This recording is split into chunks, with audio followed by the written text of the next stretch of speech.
We are now joined by Coach Mark Pope, and Coach, we'll ask you to make an opening statement, and then we'll go to questions. Well, just in random twist of fate, I can't believe I get to sit up here with Bill Benner. Bill and I don't know each other that well, but David Benner, his brother, was one of my favorite people in the world. He passed away, but he was the information director here with the Indiana Pacers for a long time. One of the great human beings on the planet, man. I love him, and so we miss him. So thank you, Mark. I'm happy to be here with you. Thank you. We're clearly excited to be here, competing in this incredible venue in this beautiful city in the NCAA tournament, and we're excited about moving forward. Okay, right over here.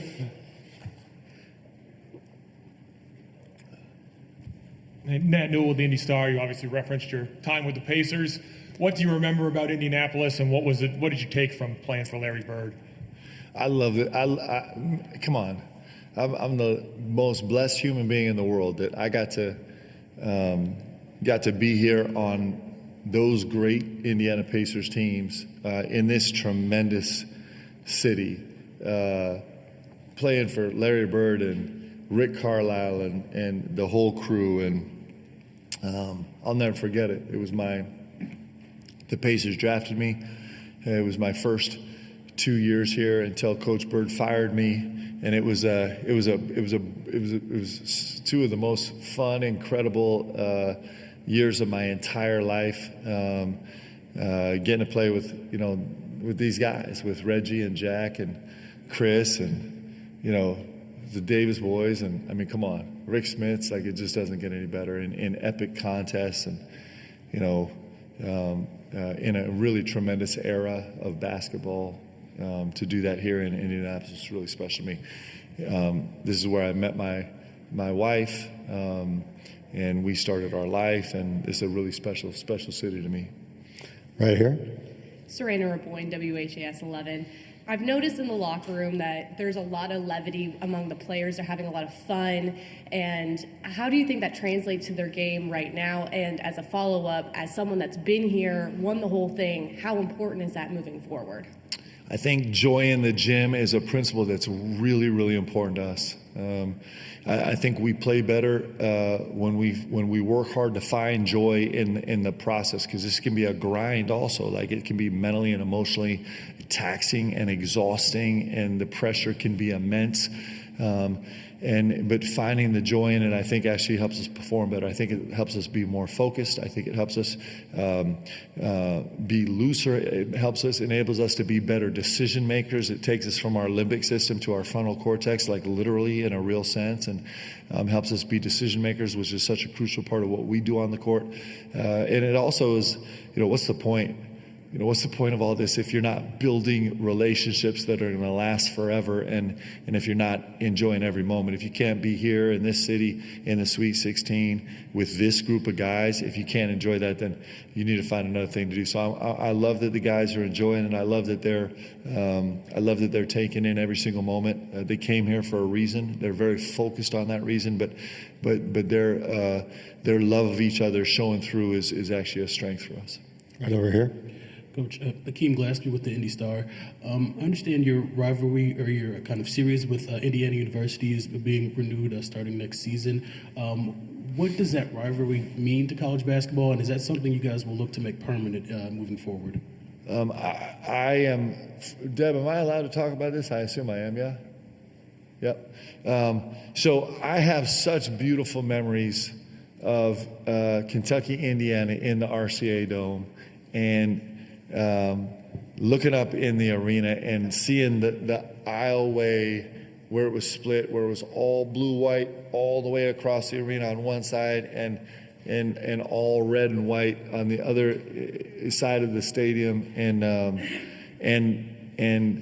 I love everything about it. I think these rivalries are really special in college basketball. I think that this rivalry has incredible history. I think it's great for college basketball. There's nothing about it that's not great. I'm really excited about it. Right back here. Mark, Daryl Bird with Cats Paws in Lexington. You guys played Tennessee twice, beat them twice. Kind of big view What advantages do you see for the team that won both of those games this year? And flip side, what the advantages might be for the team that lost both of those games heading into this? Well, if we really parse details, there's certainly maybe the emotional advantage of winning two that you feel like you can. And there's the strategic side of coming in 0-2, kind of consider like you might have a better idea of if you're going to make changes, a better idea of how and why. But I think that's like the 0.1%. I think mostly this is a freestanding game. This is a great Tennessee team. It's one of the top teams in the country. It's the best defensive team in the country. They're one of the best offensive teams in the country. Rick Barnes is if not the best, one of the best coaches in all of college basketball right now, and he's one of the people that I really, really admire. I admire him because he puts together great teams every year, and I admire him because everything I know about him, he's a way better man than he is a basketball coach. And when you're one of the best basketball coaches, that's saying a lot about him. I think he lives his life by a moral code and a moral compass. And I think he sets an incredible example for the rest of us in the profession. I think he sets a great example for everybody. And so I don't know what advantage comes from it. I just know it's two great teams that are playing together in the Sweet 16, trying to get to the Elite Eight, and that's exactly what you expect at this point in the tournament, and we can't wait to get to it. Right here. Hey, Mark. Eric Olson with the Associated Press. First time since '85 that there's been no mid-majors. It's pretty much all power conference teams. What's kind of your thoughts, if you could, on just the future, going forward with NIL and revenue sharing? Are the little guys going to be able to win a few games in here like maybe they once were able to? Yes. I think the answer is yes. We had number one seeds that were one missed shot, one made shot away from going down. So there's been all the drama. I expect that will continue because the reason is because there are so many talented players. There are so many incredibly talented players, and there's so many incredibly talented coaches, and so I think this tournament is one of the great things in all of sports, and I think it's because it's a pure meritocracy once you start playing. Once you start playing, it doesn't matter what your budget is. It doesn't matter if you came in on a bus or flew in on a plane. It doesn't matter if you have 17 different uniforms or if you only have one. It doesn't matter if you got holes in your shoes or you got your 75th new pair, right? You just get on the court and battle it out. And there's so many talented players, so many talented coaches. I think this incredible event is only going to get better and better and better. Right here. Coach, good afternoon. Jonathan Gregg, Spectrum News, Kentucky. Every venue is different when you're playing in the tournament. You were at Fiserv in Milwaukee, built for basketball, built for the Bucks. You're here at Lucas Oil. What's it like practicing and then eventually playing here in this building? I think it's a great building. One of my coaches, Alvin Brooks, loves this building like nowhere else on the planet because he hoisted a trophy here. I think it's a really special venue. What's interesting is a lot of times, in the older stadiums, you would walk in and it would be really, really, really light. And so you kind of got caught up in the background. In our first experience in here this morning, the background kind of fades away. So it feels a lot more intimate maybe than it is. I think it's an incredible venue. I think it's a special place and we can't wait to play. Right here in front, Rick. Yeah, Mark, Rick Bozich, WDRB in Louisville. Have you done anything here since you've been in Indianapolis to make it fun, make it joyful for your players, unusual? And when you played for Coach Pitino, did he do that with you guys? Ooh. I remember, now my memory might be a little bit skewed, but I remember we went on we toured Italy. We did a foreign tour with Coach Pitino. And I remember like just an insane amount of time in the gym. And I do remember at one point we finished practice. He threw us in a bus and we were so exhausted. I think most of us fell asleep. But at one point I do recall that we were driving around the Coliseum on our way back to the gym to work out again. So, I mean, I love that man so much. I love him. Now we just got in late last night and we're up early for practice today. The one thing that's great about our team is, it was just fun listening to them at breakfast. I'm not going to tell you what the whole team was debating about. There was this very serious debate about which concerts were appropriate to attend and which weren't as a team. And it was delightful. And so with this group, we don't have to do a lot of exotic things for these guys to really enjoy the moment and love each other. They've made that great. It feels like you're in a room with 12 brothers that are just constantly, I mean, they never stop talking, and it's wonderful.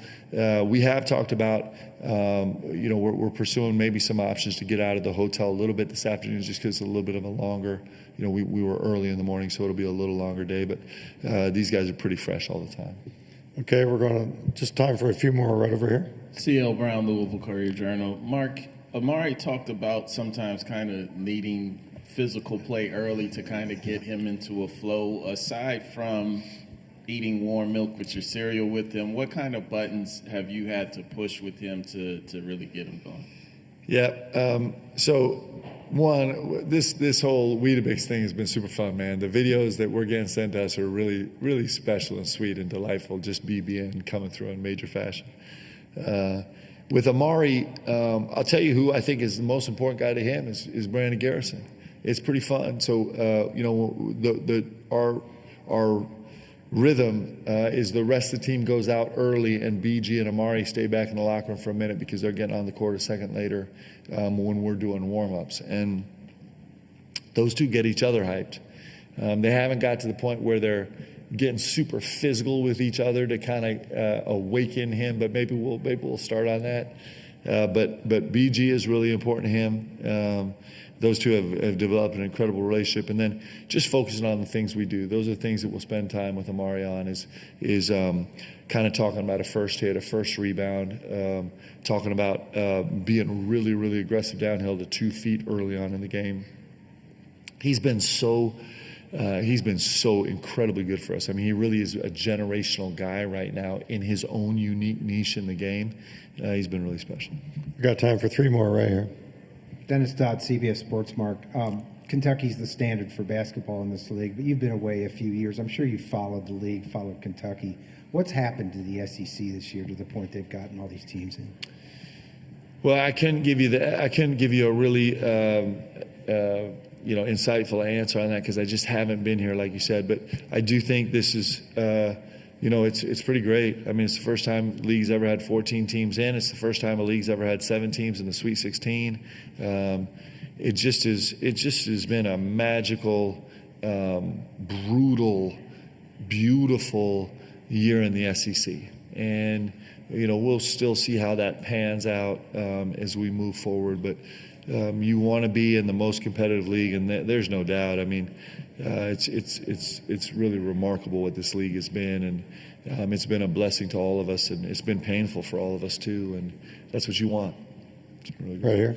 Hey, Mark, John Huang, NOLA Media. You've emphasized all year the importance of the players kind of keeping an even keel, not getting too high, not getting too low, keeping their emotions in check. How do you feel like they've done? And along the same lines, there have been some coaches, Rick Pitino included, who have advocated for eliminating the post-game handshake line. I didn't know if you had any strong feelings one way or the other about that. I do, and it's because I'm a terrible sport. I advocate that we shut down the handshake line when I lose and that we do it when I win. It's just I'm a bad loser, guys. I'm trying so hard. I got a whole psychology team that's trying to help me do it better. Hopefully we don't do it a lot. I think that I think we all have moments where we feel like, why are we doing this? And those are probably not our best moments. At the end of the day, I do think that athletics, I hope that athletics is about more. It can be deadly serious about winning, which it is. Like, we're deadly serious about winning. And it can also be more. And the more part, you think the deadly winning part is exhausting and taxing, It is, because it takes every ounce of everything that you are as a human being, because you're competing against guys that are giving every ounce of everything, sacrificing everything that they have to win. And so sometimes to ask for more seems impossible. But the one great thing about athletes is they're chasing the impossible. And so can we be the most vicious, competitive, fighting people in the world and fight tooth and nail with every ounce of what we have to find a way to win? And then can we do more? Then can we actually be man enough to walk through a line and teach our guys to walk through a line that we don't want to walk through, the guys that we don't want to shake their hands, and do it just out of the camaraderie of sports? That's a tall order. But I don't think it's, I like tall orders. And I like us being more than, if we're going to do this great, guys, we're going to win and win at the highest level, and we're going to do a little bit more. And that's just one little way that I think we can do a little bit more. So I'd like to be mature enough, and I'm not. I'd like to be mature enough to keep chasing bigger and more important things than just basketball. Last question for Coach right here. Mark, Pete Thamel from ESPN. Overcoming injuries has been a theme of this season. I know you talked about not sleeping a few nights before games and such. Can you talk about how that's maybe defined and forged this team to help them get to that point, and maybe touch a little bit on Lamont and what he's gone through to play here? Yeah, every experience we have, good or bad, our goal is to make it a learning, teaching experience. How can it grow us? My staff is so good about refocusing me and saying, okay, relax, take a breath. How can this grow us? How can this grow us? How can this grow us? And for sure the injuries for us have been really painful, and it's been problematic for us and given us incredible challenges. But what's exciting about it is how it's grown us, right? And I think it's grown us a lot of ways. It's given young guys a chance to come up and play. It's given guys a chance to play in different positions with different responsibilities. It's made us really rethink everything that we went into the season expecting to do. We don't talk about the loss of Kerr Kriisa very much, but that actually transformed entirely the way that we were planning to approach the game, and that's an afterthought actually in this slew of injuries we've gone through. So it gives you an opportunity to really grow and really become better coach and a better player, and I think our guys have taken advantage of it, and we'll continue to be tested in that way. But adversity is a gift. Adversity is a beautiful thing. The death of me is going to be when I'm sitting on the beach somewhere, just drinking a non-alcoholic beverage and have no adversity, because then how are you growing? What are you becoming? I think we're obsessed with becoming something. How can we find a way to get better? And these injuries have certainly played a part in us trying to do that. Thanks, Coach. Lamont, I've talked about him a lot. I think, it's a beautiful thing as a coach. It's just like a beautiful thing as a parent. When you see your children doing things better than you ever did them, and being smarter than you ever were, and doing things that are so brave and so bold, we all know what that feels like. That's how I feel about Lamont Butler. He's doing things that you just shouldn't have to ask a player to do. And he has never been dissuaded. He's never been diverted or distracted from his core, which is he wants to raise up and do this for his guys.